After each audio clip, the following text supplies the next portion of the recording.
Thelonious Monk is playing his song Blue Monk, and at the end of the piano is Count Basie watching, digging, and Monk's like, what is this guy doing here? Why is he? He says, next time he's playing, I'm going to go and sit and watch him, like stare at him, And so I think it made him uncomfortable, but because he's really, so Monk is really eccentric in some ways, but I'm not going to be him, I'm going to be me, but I'm going to play his song called Blue Monk. Here it is.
Another influence on my playing was a pianist who passed away a couple of years ago now, Chick Corea, one of the great composers also of one of the people that was really responsible for bringing the word fusion into music from, say, the jazz world into the rock world.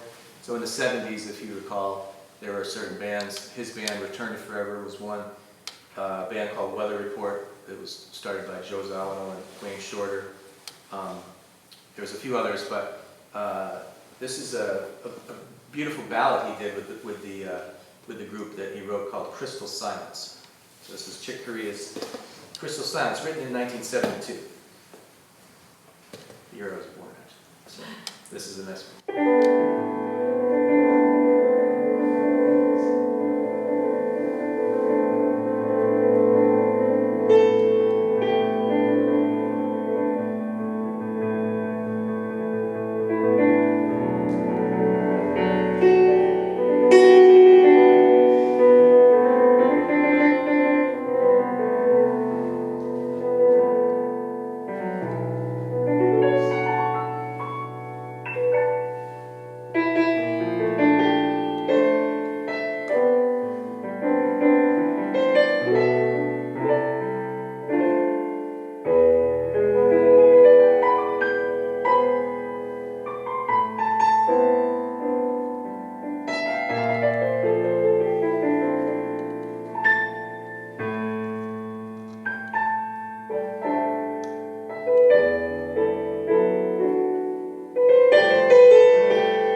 famous composer was Antonius Carlos Jobim from Brazil, who wrote a lot of what we call standards. The Girl from Ipanema, maybe some of you know, and quite a few others. This one's called Dindi, D-I-N-D-I, 1965. He also was responsible with the saxophonist Stan Getz bringing Brazilian or Latin jazz to America in the 60s. And so whenever you hear a Latin band, there's a lot of influence from those guys. So here's Jobim's Dindi.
This is a pianist, another influence of mine, Herbie Hancock, who is still alive. He's 83, and I actually just saw him a few months back. And he has a key, it's called a keytar.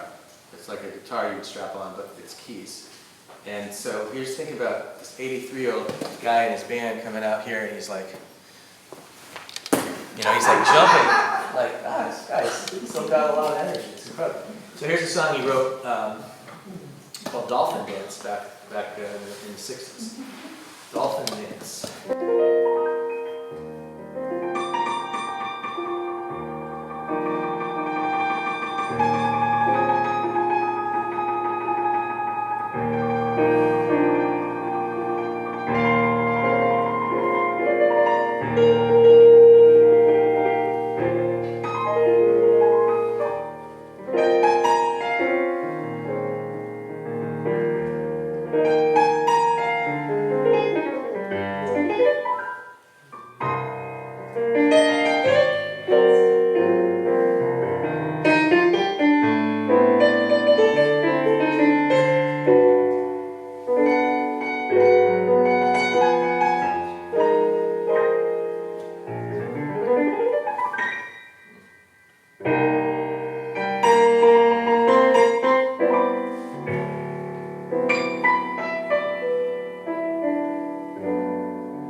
that ending was something that a lot of times I'll just be improvising.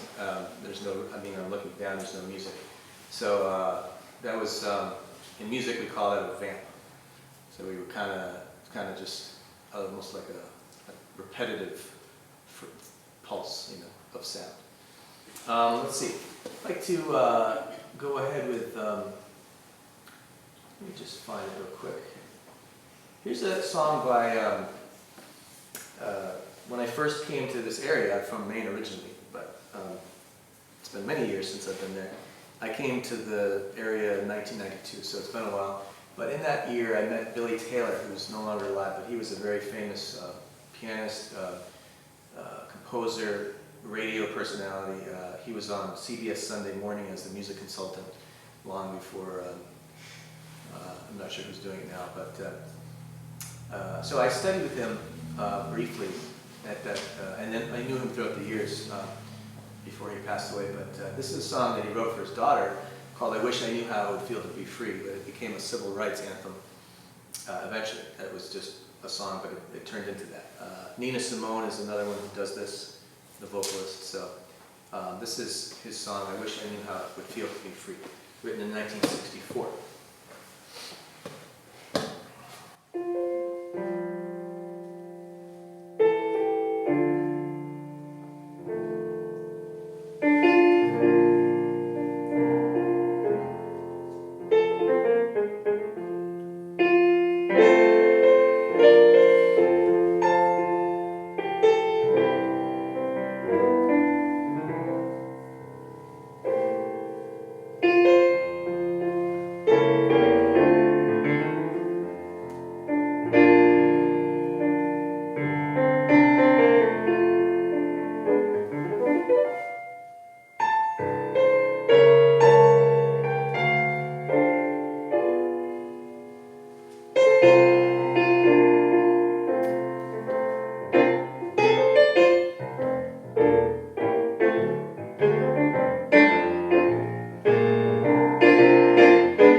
Is everybody doing okay? Yeah. So far?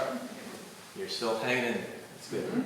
Let's see. I'd like to do another. This is a standard by Jimmy Van Heusen, who hung out with Frank Sinatra a lot. They named the shirt after him, actually. That's always a funny little tidbit. And he was a great composer. Wrote many standards that are considered standards.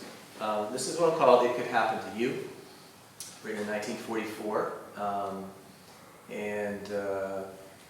You know, I could do a whole concert on just his music, but we'll just do one for now, and we'll keep going.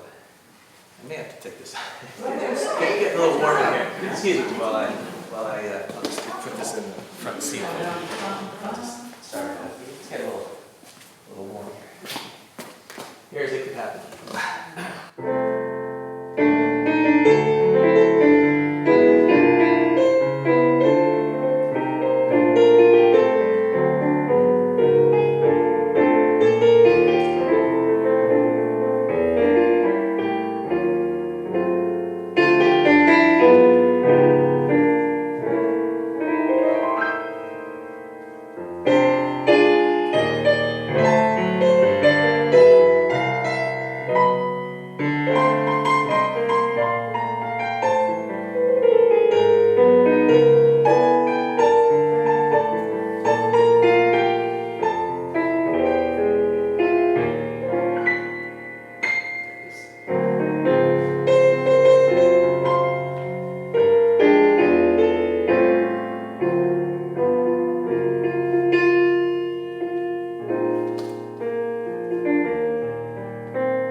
This is another one by another famous writing pair, like, you know, Lennon and McCartney, you know, Beatles, but a little earlier. This is Rodgers and Hart.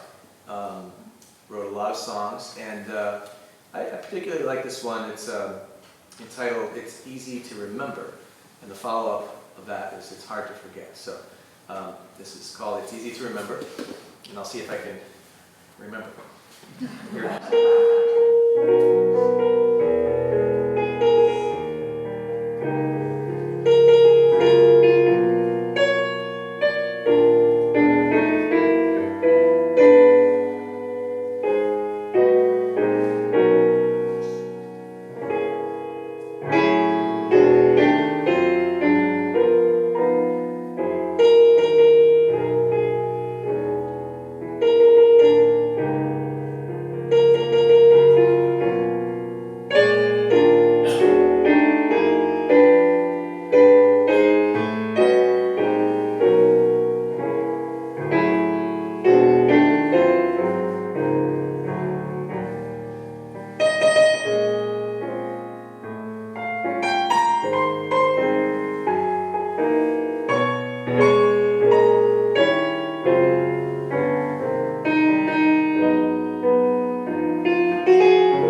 reiterating the theme a little bit. Hopefully you heard that amongst the other stuff. This is, let me get to this next one. This is a guy named Ralph Towner, who was a guitarist, and he wrote a song called Icarus. It's a little bit based on the mythology, of course, and sort of an open, more of an open sound. Harmonically, it's not as dense as some of those other ones. So here's Icarus.